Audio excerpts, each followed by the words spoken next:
Assalamualaikum Sobat Football United. Manchester United di hari Jumat malam waktu Eropa atau hari Sabtu dini hari waktu Indonesia akan melanjutkan ini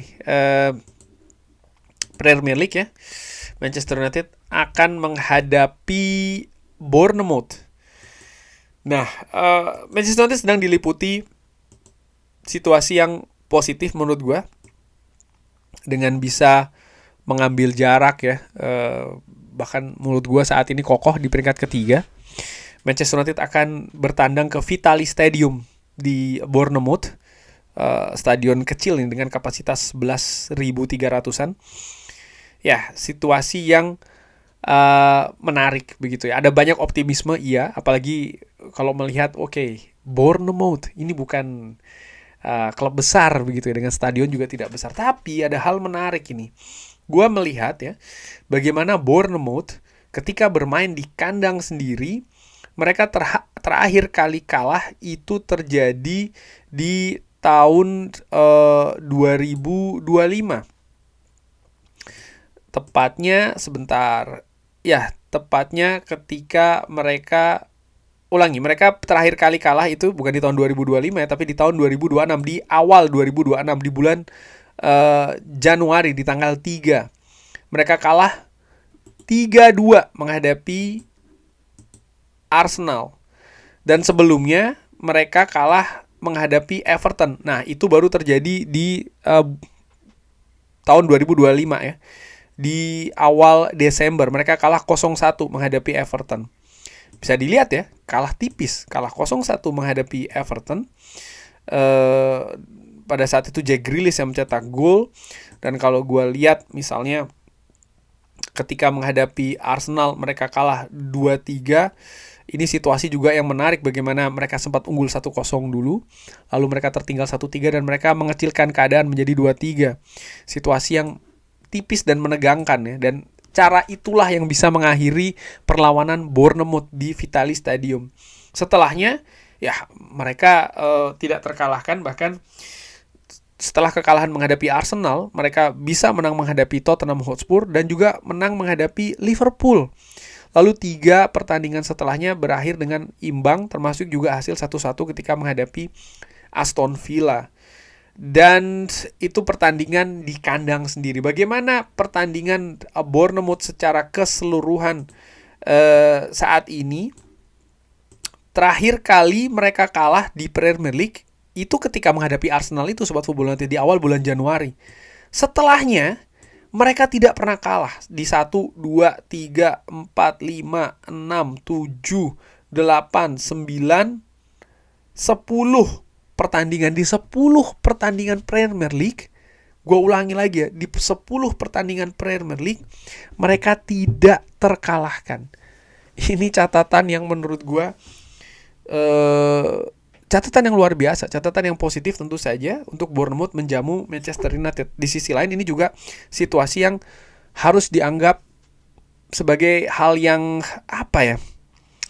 yang harus dianggap serius oleh Manchester United begitu, tidak bisa diremehkan. Head to head dari Manchester United menghadapi Bournemouth sendiri ketika pertandingan dilangsungkan di Vitality Stadium.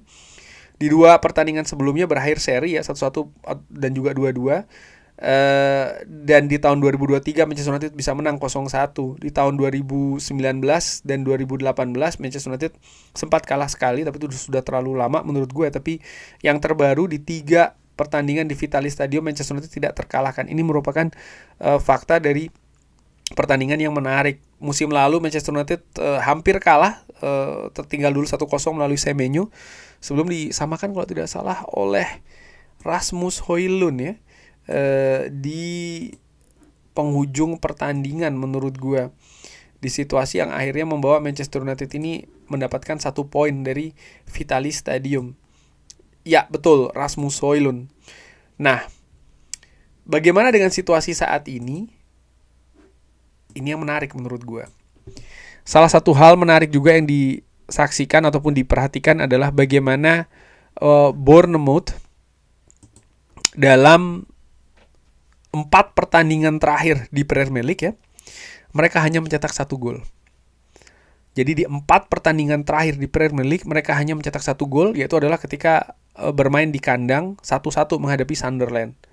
Selebihnya di 3 pertandingan lainnya hasil 0-0, termasuk hasil yang terbaru menghadapi Burnley 0-0, ketika menghadapi Brentford pun juga 0-0.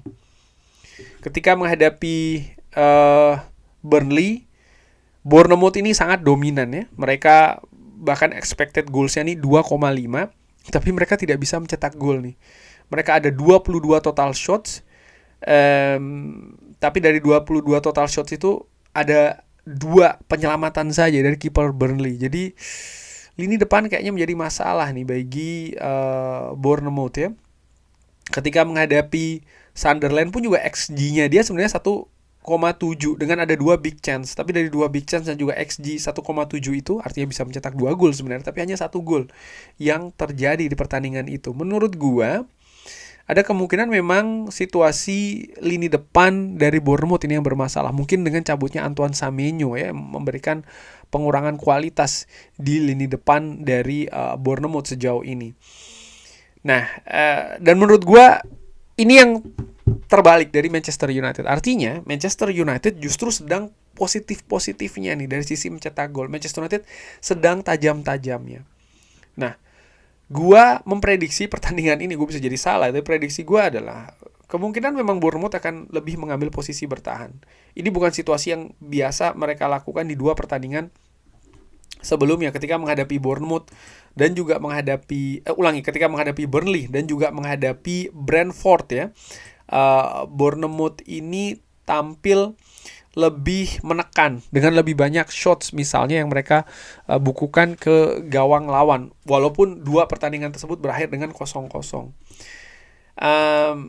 Kunci menurut gua bagi Manchester United adalah bagaimana Manchester United menurut gua harus solid dulu di belakang. Yes, Bournemouth ada masalah di lini depan, tapi bagaimana lini belakang Manchester United juga tidak boleh lengah.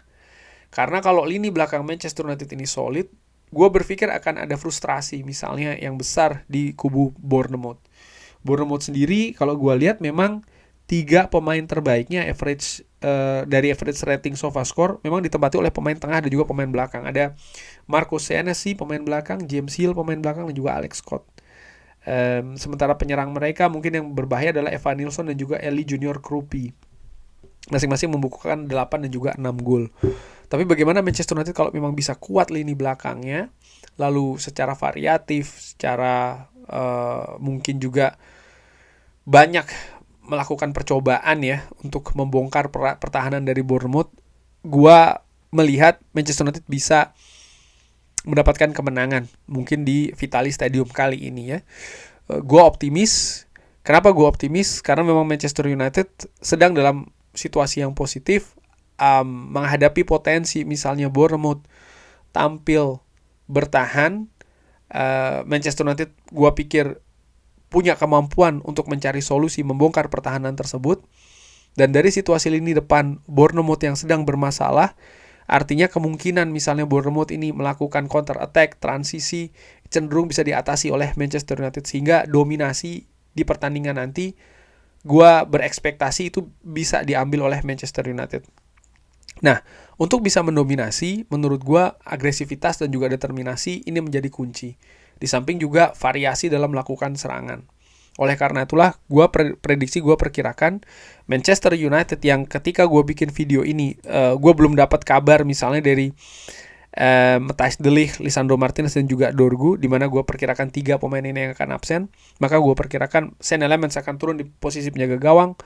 Lalu gue perkirakan Harry Maguire akan berduet masih dengan Leny Yoro di tengah. Lalu di kanan Dalo, di kiri Luke Shaw, Kobbie Mainoo, Casemiro. Gue perkirakan seorang Mbeumo akan menempati sisi kanan, Cunha kiri, Sesko di depan, lalu Bruno Fernandes sebagai sentral serangan Manchester United. Kenapa gue lebih memilih seorang Amat untuk tampil dari bangku cadangan?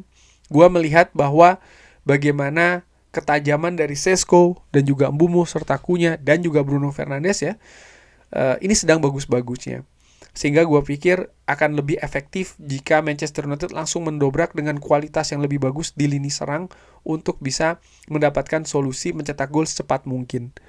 Lalu gue juga menilai bahwa Ahmad bisa merubah jalannya situasi ketika Manchester United misalnya mendapatkan kesulitan dengan tusukan-tusukan dribbling yang dilakukan dari sisi sayap ya. Menurut gue merupakan ciri khas dari seorang Ahmad.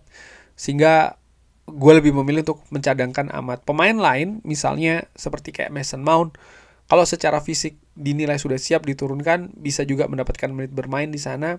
Dan gue juga melihat misalnya pemain seperti Noussair Mazraoui dan juga Joshua Zirkzee bisa jadi diturunkan di pertandingan ini sebagai solusi yang datang dari bangku cadangan. Harapannya Manchester United bisa menang. Gue optimis mungkin Manchester United bahkan bisa menang lebih dari 1 gol ya. Gue melihat mungkin bisa 2-0 atau bahkan 3-0. Gue bisa jadi salah, tapi itu harapan gue. Bagaimana menurut Sobat Football United? Seperti biasa, drop di kolom komen. Terima kasih sudah menyaksikan. Jangan lupa like, share, dan juga subscribe. Wassalamualaikum warahmatullahi wabarakatuh. Thank you.